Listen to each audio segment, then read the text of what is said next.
Olá, meus irmãos, graça e paz. Eu sou vosso irmão em Cristo, Gregório Louveira. Eu moro em Campo Grande, Mato Grosso do Sul. Que Deus abençoe a todos.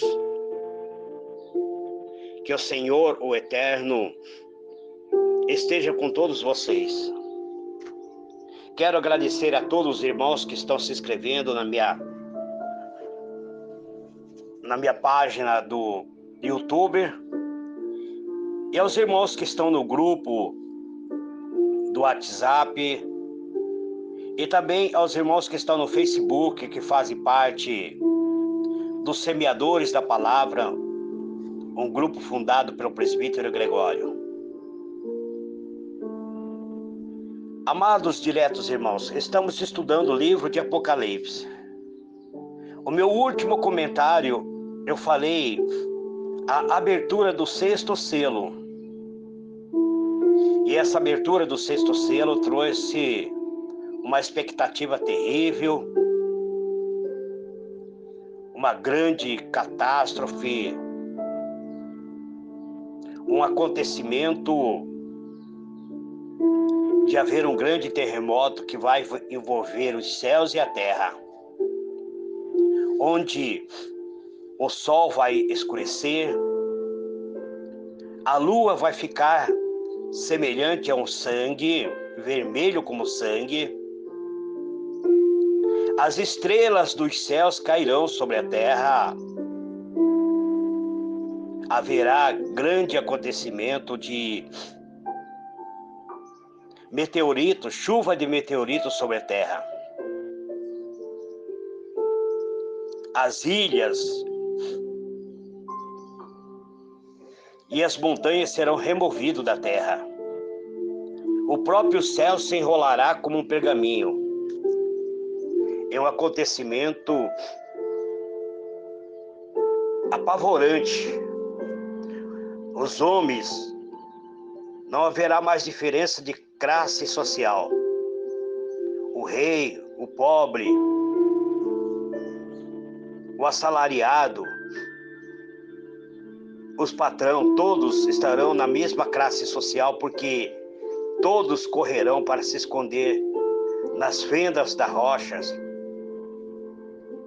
E muitos orarão para a rocha, pedindo que a rocha caia sobre eles, para que eles não olhem para a face do Cordeiro e daquele que está sentado sobre o trono.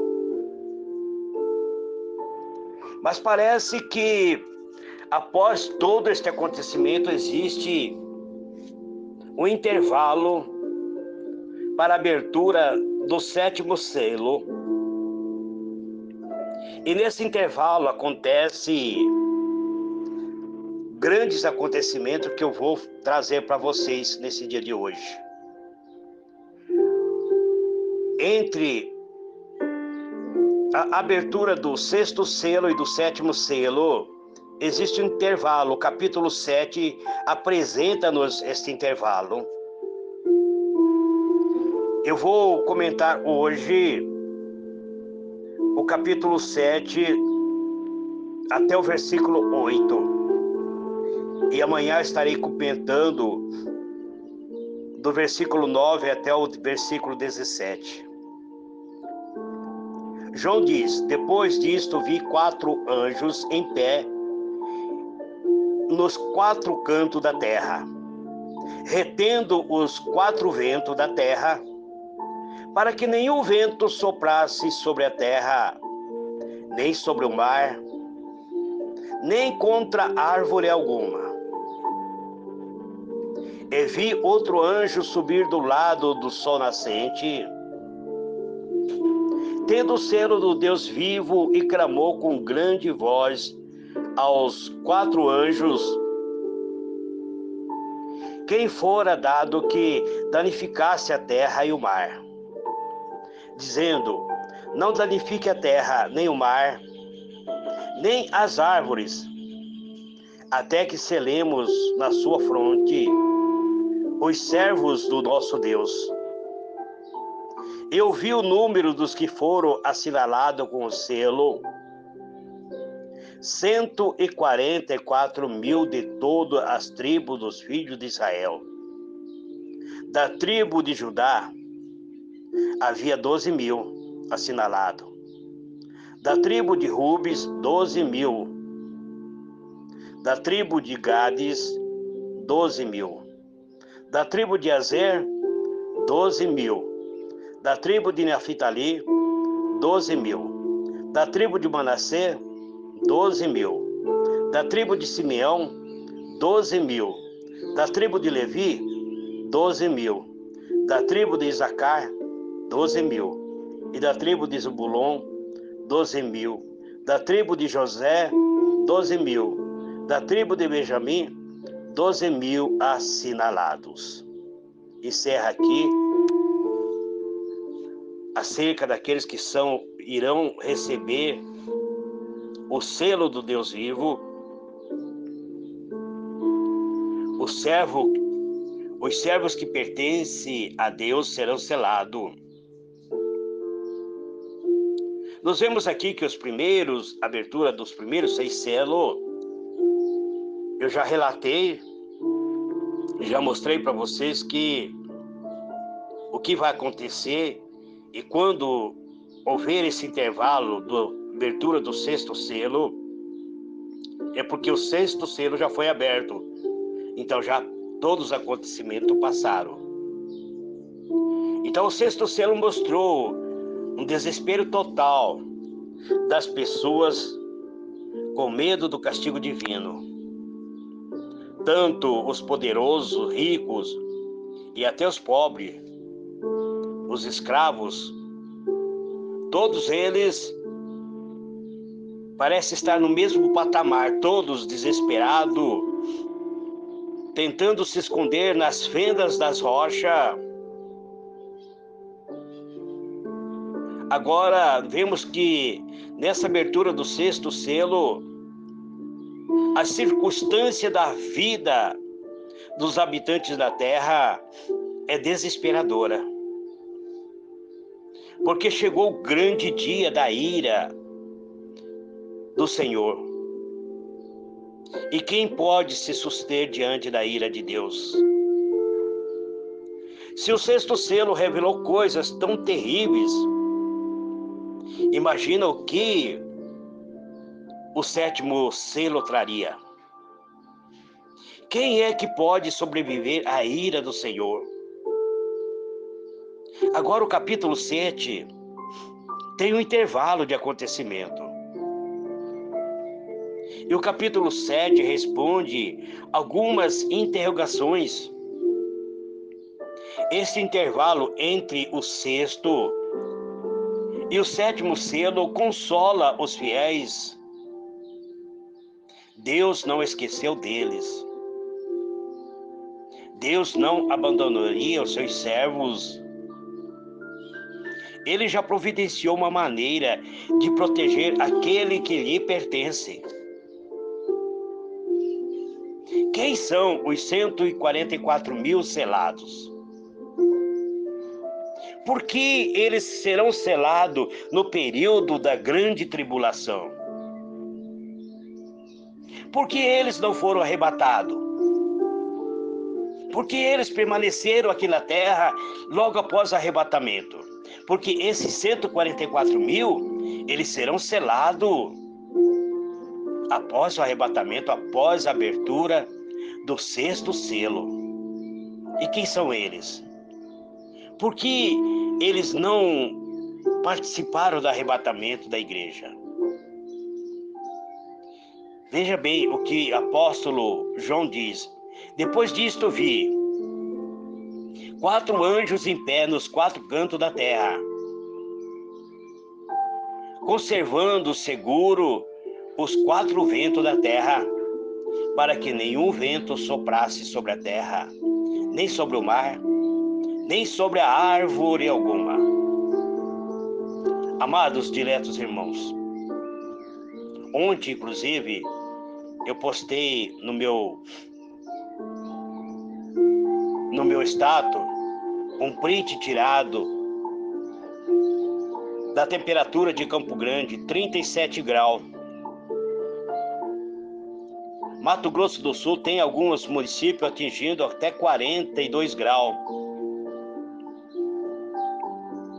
Agora imagina, havia um vento em torno de 60 km por hora ontem, e assim mesmo estava calor. Imagina agora a terra sem nenhum vento, um sol escaldante, a temperatura em elevação. O que pode ocorrer? 4 anjos segurando os 4 cantos da terra, não permitindo que nenhum vento sopre sobre a terra, sobre o mar, nem sobre árvore alguma. 4 anjos em pé nos 4 cantos da terra. Aqui João não identifica quem são esses anjos. Eles não são identificados. Mas eles têm uma tarefa a cumprir.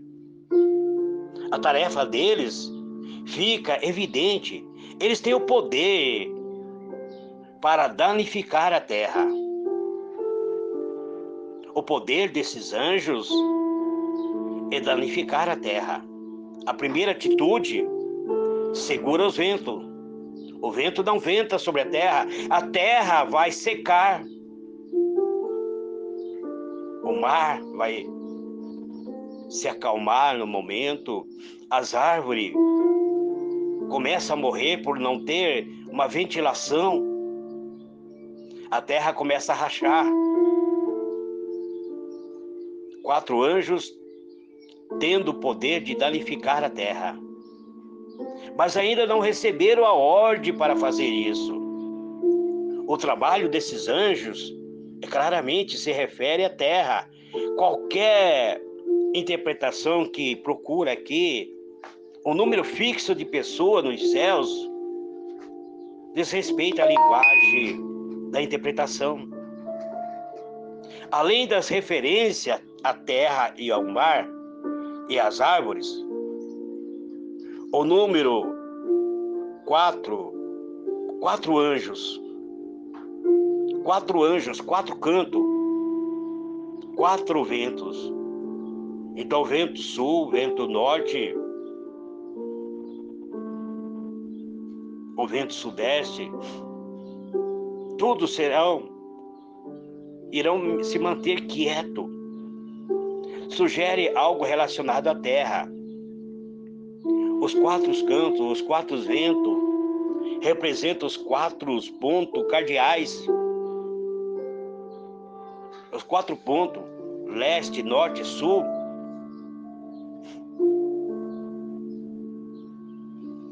Os 4 cantos, amados, irão se manter seguros na mão dos anjos, conservando seguro os 4 ventos da terra.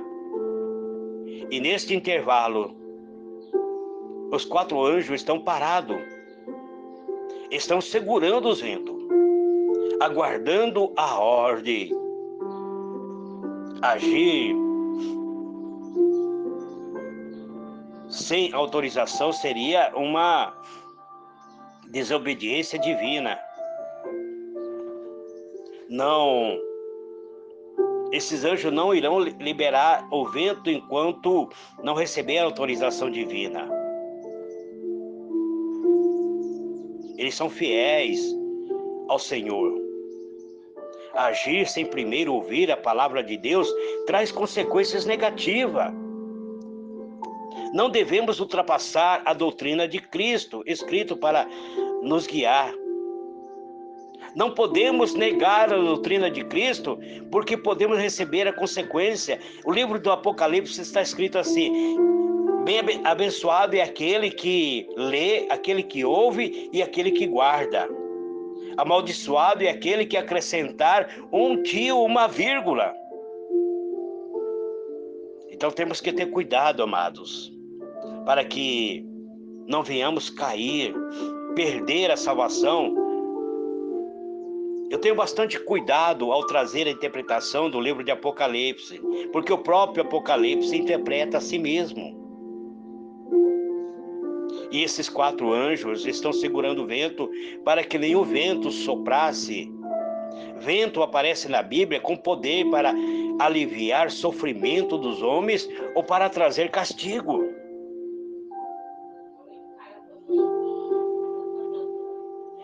Então nós vemos que, independente da natureza do vento, é algo que demonstra o poder de Deus. No dia do Pentecoste, um vento ventoso entrou em forma de línguas, distribuindo línguas sobre todos aqueles que estavam reunidos, e todos receberam poder. Mas neste contexto, o vento trará destruição. Mas por enquanto os anjos seguram o poder destrutivo do vento. Ainda não chegou a hora. Deus pretende resolver uma outra questão antes de liberar esta força destruidora contra a terra. Terra, mar, árvore. Esta referência reforça o fato de desta visão tratar de acontecimento aqui na terra. Os homens são avisados, mas a natureza também vai sofrer. A natureza também sofrerá, como foi o caso das pragas, das calamidades naturais usada por Deus para castigar os rebeldes da antiguidade. Esse castigo atingirá a terra, o mar e as árvores. O versículo 2 diz assim: E vi outro anjo que subia da nascente do sol, tendo o selo do Deus vivo. Aqui fica bem claro de onde que esse anjo está subindo, do lado em que nasce o sol. E ele clamou com grande voz aos 4 anjos, aqueles a quais foram dado fazer dano à terra. Então esses 4 anjos, eles têm o poder de destruir a terra, de trazer dano sobre a terra. E um outro anjo clama com grande voz para ele, dizendo: Então vi outro anjo que subiu da nascente do sol, onde o sol nasce, a direção de onde vem a luz, representa a habitação de Deus, o tabernáculo. O tabernáculo abria para o oriente, com Moisés e Arão e seus filhos acampado na frente do tabernáculo. A tribo de Judá acampada ao lado oriental. Está em Número 2, verso 3. Assim, do ponto de vista do tabernáculo do Senhor, o Senhor guiava seu povo do Oriente por meio dos líderes escolhidos, seja eles reis do Judá, sacerdote, Levi. O templo em Jerusalém também abria para o lado oriental, que está no livro de Ezequiel, capítulo 8, verso 16. Quando Deus abandonou o templo, cheio de imundícia, ele foi para o Oriente. Quando voltou, a glória de Deus veio do Oriente. Está em Ezequiel 43, verso 2 e 4. Este anjo vem de Deus, do ponto de vista do santuário. Ou seja, ele vem do santuário de Deus. O anjo traz alívio.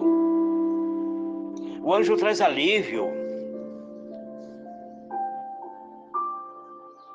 Então, a Bíblia diz assim: Mas para vós outros que temeis o meu nome, nascerá o sol da justiça, trazendo salvação nas suas asas.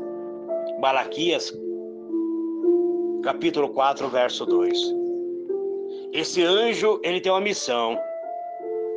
ele traz em sua mão o selo do Deus vivo, o selo de Deus. Mais uma prova de que este anjo veio do Senhor. O selo pertencia exclusivamente ao seu dono e servia para identificar quem era. Está em Gênesis 38, verso 12 e 25.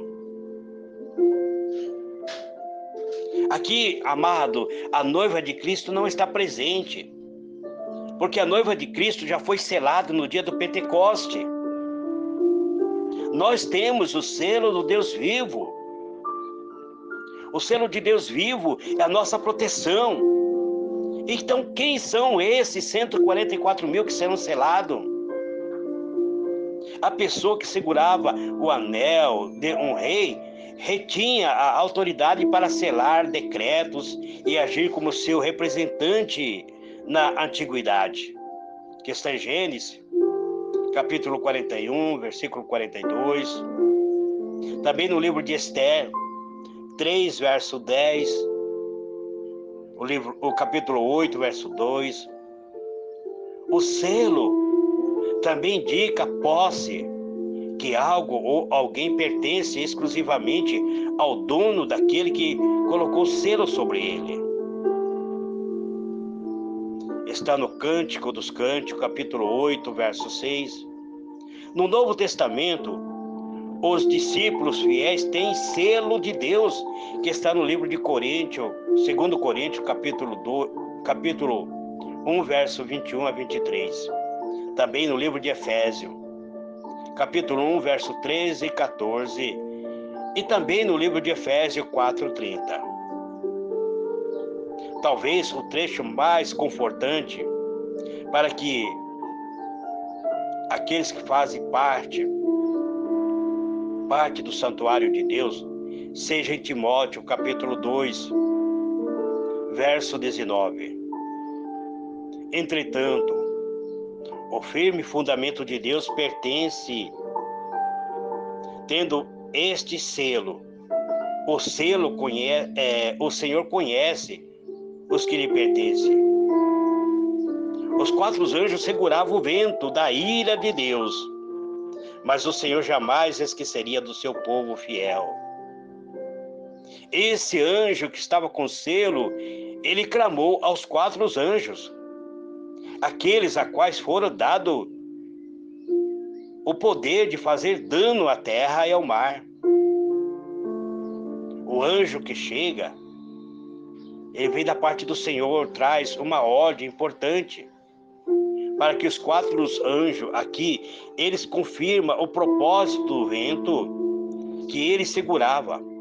O poder dos ventos, uma vez liberado, ele fará dano à terra e ao mar. Agora imagina, quando esses anjos soltaram o vento, um tufão sopra sobre a terra de uma velocidade terrível. O versículo 3 diz, dizendo, não danifiques nem a terra, nem o mar, nem as árvores, até que selemos na fronte os servos do nosso Deus. Não danifique. Selaremos na fronte, na testa, os servos do nosso Deus. O que detinha o castigo pelos 4 ventos foi a determinação divina, que não deveria danificar a terra até que os fiéis recebessem a proteção dele. O vento aqui, quando foi liberado, indica que os outros iam ajudar os anjos que veio do Oriente, mas uma vez Ezequiel nos fornece uma cena parecida na sua profecia sobre a destruição de Jerusalém em 586 a.C. Quando os executores chegaram para matar as pessoas em Jerusalém, Deus mandou na frente um homem que marcou um sinal à testa dos fiéis. Os executores seguiam matando as pessoas que não receberam o sinal. Ezequiel 9, verso 1 a 8. Aqui também, antes de mandar os ventos, antes de haver essa calamidade, Deus manda alguém na frente para marcar com o selo na testa os fiéis. Quando chegamos ao capítulo 13, vamos encontrar a marca da besta, mas somente depois de ver que Deus deu sua marca aos servos. Aqui existe uma comparação entre a marca do Deus vivo, que viverá para sempre, e a marca da besta, que será lançado. As pessoas que receberem a marca da besta será lançado no lago de fogo. Mas eu estarei chegando ao capítulo 13. Ainda estou no 7. Então ouvi o número dos que foram selados.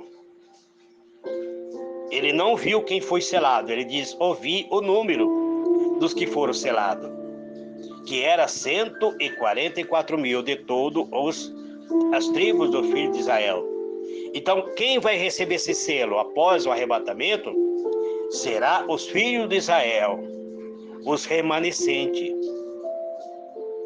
E aí foram selados 144 mil de todas as tribos de Israel.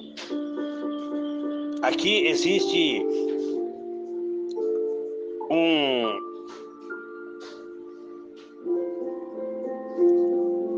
número que é literal, 144 mil.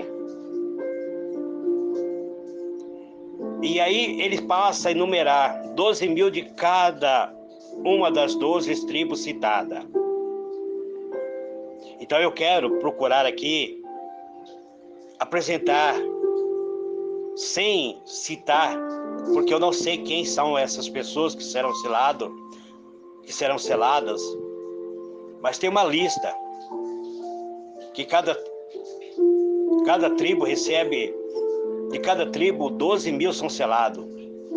A pergunta para aqui, a interpretação, ele se torna bastante difícil para mim. Eu não tenho esse entendimento. Primeiro, nós vimos que havia um livro cheio de selo. Então, eu não quero errar, não quero confundir os irmãos, mas está aqui 144 que representa o povo de Israel. 12 já é conhecido como o número do povo do Senhor, como observamos no capítulo 4, verso 4. 12 tribos, 12 apóstolos. 12 vezes 12 enfatiza mais ainda a totalidade dos servos de Deus. Então, a minha capacidade é difícil compreender. Então, para evitar qualquer dúvida, aqui fala que são 144 mil do povo de Israel, desde os comentários de Jesus e João, no capítulo 8, verso 39 em diante. Aqui fala sobre os judeus e israelitas. Então, os discípulos de Jesus, eles têm o selo do Deus vivo. Mas esse povo de Israel, esses 144 mil serão selados no dia da grande tribulação. Enquanto os descendentes de Abraão é identificado como os descendentes espirituais deste grande patriarca da fé. O apóstolo Paulo diz, porque não é judeus quem é apenas exteriormente, nem é circuncisão o que é somente da carne. Porém, judeus é aquele que é interiormente, e circuncisão é aquele que é do coração, no espírito. Não segundo a letra, cujo louvor não procede dos homens, mas de Deus. Romanos 2, versos 28 e 29. Em um livro de símbolo, não nos surpreende achar uma referência a Israel espiritual, o povo de Deus. De todas as tribos de Israel, existe uma lista que se segue. Uma ou duas tribos é omitida aqui. Devemos ver aqui a totalidade do povo de Deus, não tendo que forçar uma interpretação sem ter esse conhecimento. Por isso, eu não forço essa interpretação, nem da nacionalidade, nem das tribos, nem dos números. O versículo 5 a 8 diz: da tribo de Judá foram selados 12.000, da tribo de Rubens 12.000, da tribo de Gade 12.000, da tribo de Azer 12.000, da tribo de Naphtali 12.000, da tribo de Manassés 12.000, da tribo de Simeão 12.000, da tribo de Levi 12.000, da tribo de Isacar 12.000, da tribo de Zebulon 12.000, da tribo de José 12.000, da tribo de Benjamim foram selados 12.000. Foram selados, né, de cada tribo 12.000 receberam o selo do Deus. As tribos são Judá, Rubens, Gade, Azer, Naphtali, Manassés, Simeão, Levi, Isacar, Zebulon, José e Benjamim. Vemos que esta lista, ela não está em ordem do mais velho para o mais novo. Quando lemos esta lista, por que esta lista não está em ordem? Por que Judá está em primeiro? Se Judá era o quarto filho de Jacó, por que ele ocupa o primeiro lugar? Talvez por ter a primazia e por ser a tribo em que veio o Messias, porque o Messias veio como sendo o leão da tribo de Judá. O último foi a tribo do caçula de Jacó, que está na lista, que é o Benjamim.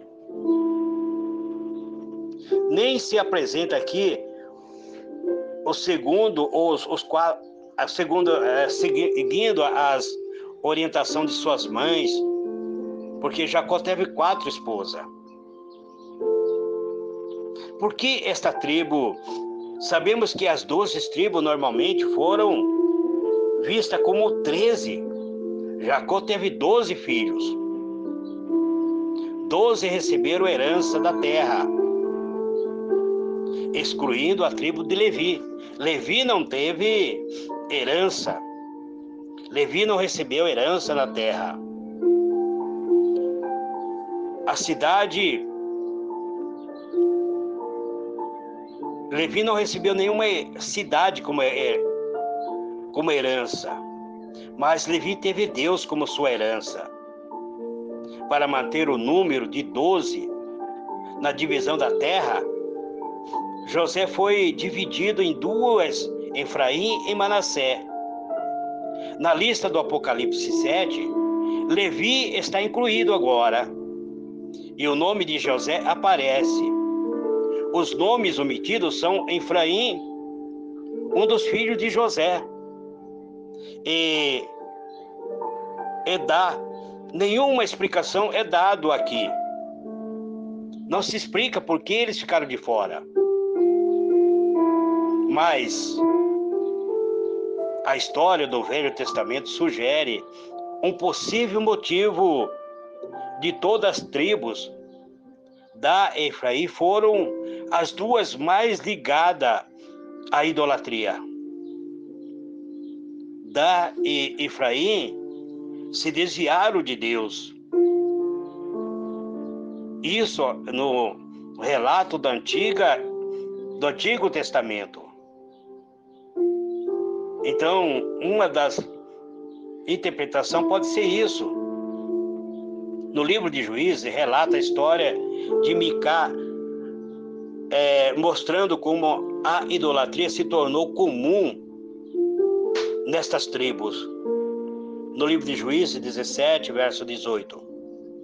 No início do reino, dividindo, da qual Jeroboão é rei, o efraimita de Israel introduziu a idolatria, o bezerro de ouro em Dá, na qual foi construído em Betel. Betel fica na divisão entre os territórios de Efraim e Benjamim, mas foram os descendentes de Efraim que tomaram o controle dessa cidade no início do período dos juízes e durante o resto da história de Israel. Efraim praticaram a idolatria, se tornou sinônimo de idolatria. Talvez seja por isso que essas duas tribos não é contado aqui como recebendo o selo do Deus vivo. Talvez, eu não estou afirmando, porque a minha capacidade me torna incapaz de trazer um comentário completo. O filho da mulher de Dan também foi morto por sua blasfêmia na época de Moisés. A omissão destas duas tribos pode ser uma maneira de mostrar que Deus expulsaria qualquer tribo manchada com o pecado da idolatria, especialmente com a idolatria contra Deus. Então, amados, 144 mil, número fixo de pessoas que estarão nos céus, que irão entrar nos céus, que fazem parte da tribo, que fazem parte de Israel. As pessoas que ensinam que este número identifica os testemunhos de Jeová estão errados. Muitas pessoas ensinam que são os testemunhos de Jeová que serão selados com o selo, que são 144 mil. E muitos testemunhos de Jeová acreditam nisso. Então, amado, há muitos problemas com esta interpretação. Observe algum fato. A visão do livro de Apocalipse 7, de 1 a 8, fala dos fiéis na terra. E nada diz sobre o que está acontecendo no céu, até voltar ao trono. Até a partir do versículo 7, do capítulo 7, versículo 9. Então, nada se explica do que está acontecendo nos céus. Explica somente que haverá 144 mil selados. E destinado à terra é a grande multidão diante do trono celestial. Exatamente ao contrário da doutrina que alega 144 mil nos céus, é a grande multidão da terra. As pessoas que defendem esta interpretação, então estão decidindo por uma decisão própria. Trata de um número com valor literal, mas considera um outro aspecto, como a figura não diz que os 144 mil são literalmente judeus, ou a tribo de Dan é literalmente excluída, ou todos são literalmente homens virgens, ou seja, que nunca se contaminaram. Não há nada aqui explicando isso. Então eu, presbítero Gregório, não me atrevo a dizer mais do que aquilo que a Bíblia diz. Eu quero encerrar aqui, graça e paz. Amanhã eu voltarei comentando do versículo 9 até o 17, do capítulo 7. Amém.